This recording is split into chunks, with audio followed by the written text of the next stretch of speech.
realizar un acto de entrega de vehículos incautados en procedimientos y también para inutilizar armas. Vamos entonces de inmediato con las palabras del general Rodríguez Torres. La Iglesia Católica, el presidente Nicolás Maduro y mi persona, dándonos, bueno, tuvimos una reunión bien cordial y haciendo análisis de las situaciones.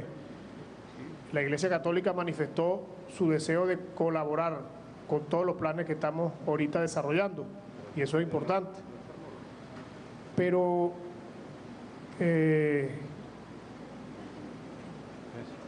la reflexión que les quería hacer era sobre el tema de los valores, porque nosotros siempre decimos, bueno, los factores generadores de violencia es la pobreza, los factores generadores de la violencia es la exclusión política, y de verdad son factores generadores de violencia, pero en Venezuela si alguien ha combatido la pobreza ha sido la revolución bolivariana, pero con toda la fuerza que ha tenido de sus recursos. Desde el año 99, nuestro comandante eterno se dedicó en cuerpo y alma y se consumió luchando contra la pobreza, sacando a los que nunca tuvieron voz, a los excluidos, siguiendo los pasos de Cristo, luchando por el menesteroso, porque no tiene nada. Eso fue lo que hizo Chávez desde que llegó al poder hasta que Dios decidió llevárselo a su lado por allá. ¿Por qué les digo esto?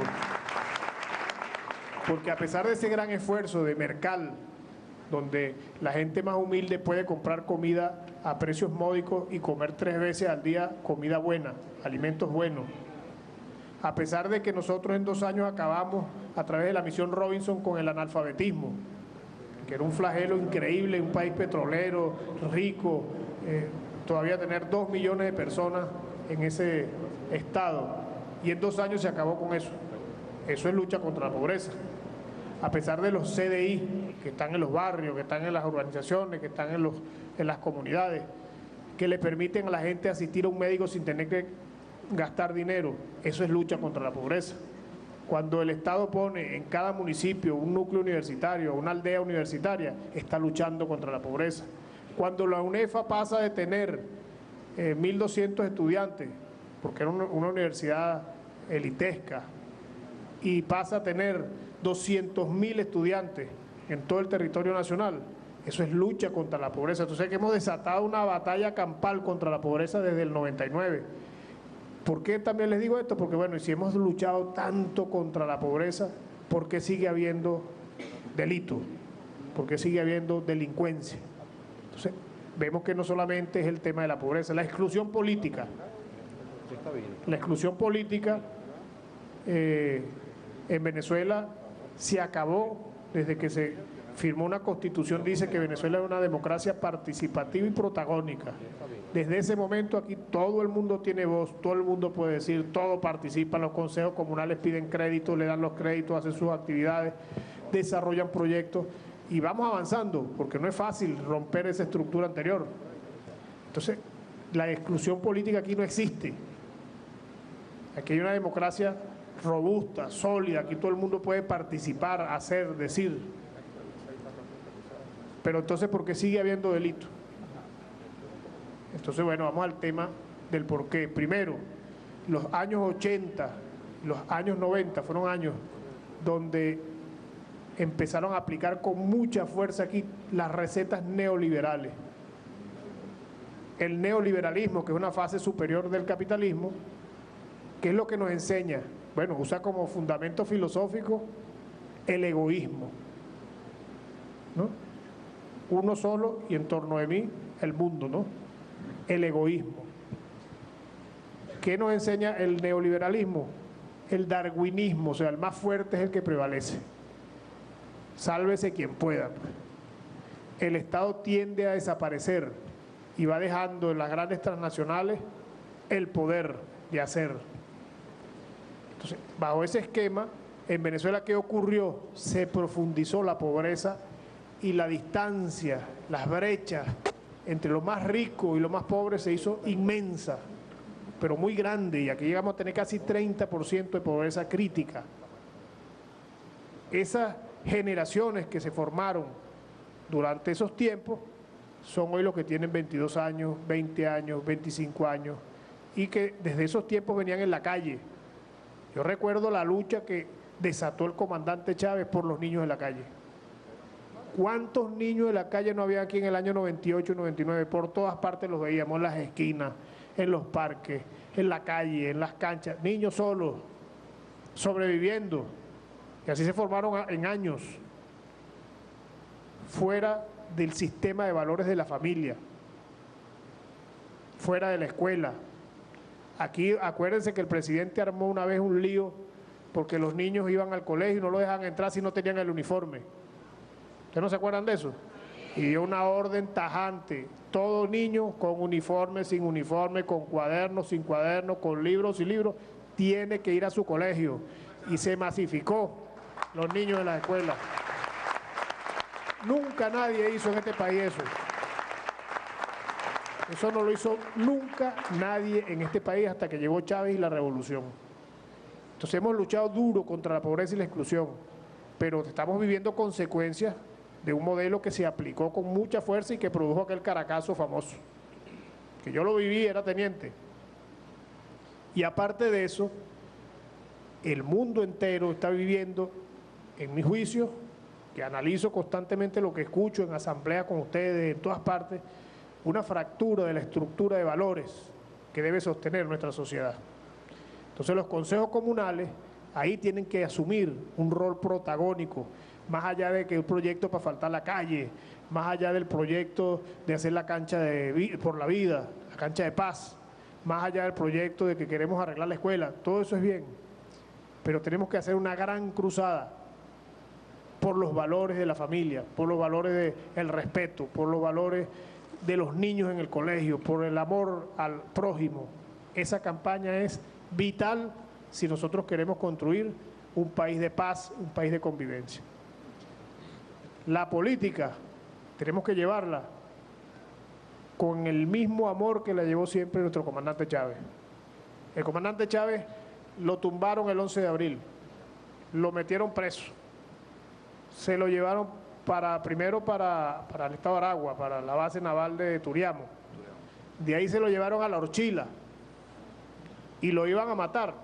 Era evidente que había que matarlo, porque no era solamente tumbar el gobierno, era acabar con la revolución.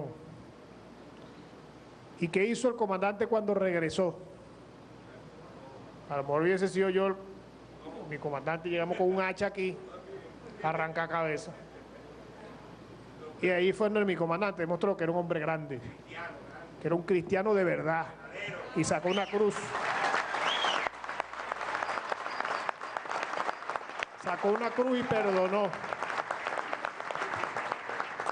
Él sacó una cruz y perdonó. Y eso fue lo que le dio solidez como líder, porque era un hombre que pensaba, hablaba y actuaba en una sola pieza, cosa que es muy extraña en un político. Y gracias a Dios, les puedo dar fe de que el comandante y presidente Nicolás Maduro es igualito. Piensa, habla y actúa de una sola pieza. Por eso está donde está el presidente Nicolás Maduro. Entonces, estas reflexiones se las hago porque, bueno, estamos en una iglesia, en un local donde se reúne la iglesia, porque la iglesia es el hombre, pues la iglesia es el pueblo. Estamos en un local donde se reúne la iglesia, aquí se predica la paz, y si algo nos puede enseñar a nosotros, la iglesia cristiana donde estamos ahorita, es cómo se hace una batida casa por casa, porque eso sí saben hacerlo bien. Y yo creo que ahí podemos aprender cómo hacerlo en el tema de la paz, de la convivencia, de la no violencia, del desarme. Eso tienen que diseñarlo los consejos comunales. Y a mí me llega un proyecto, un consejo comunal que me diga, mire, necesitamos una moto y 50.000 o 200.000, 1 millón de libritos y panfletos, que vamos a hacer una visita de toda la ciudad, casa por casa, vamos a desarmar, vamos a predicar la paz, vamos a hablar con la gente, y yo lo voy a apoyar con todo el amor del mundo para que lo hagamos.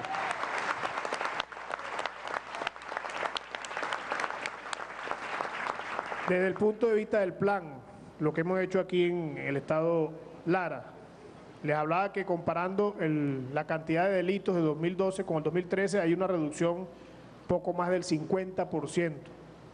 Hemos logrado una reducción importante en el delito del homicidio, que está cercana, según las estadísticas que estamos viendo hoy allá, al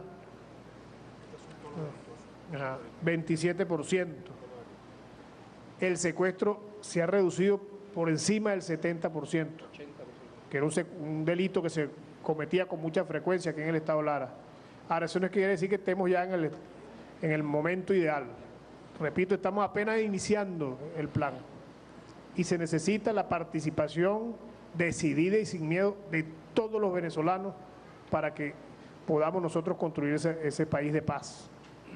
No puede ser que una comunidad observe inerme que un muchachito de 12, 13 años esté involucrado en el delito y nadie hace nada porque le tiene miedo, porque la mamá es muy brava, porque la mamá se molesta. La comunidad organizada tiene suficiente fuerza moral para intervenir eso, con la iglesia, con el cura, con el pastor, con los consejos comunales, con todo el que pueda, y estoy seguro que con un esfuerzo de todos lo vamos a lograr. Y si algo los venezolanos hemos demostrado históricamente es que cuando nos unimos somos inderrotables.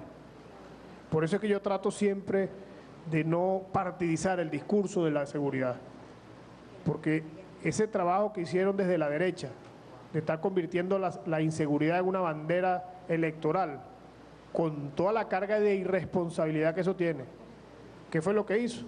Daño.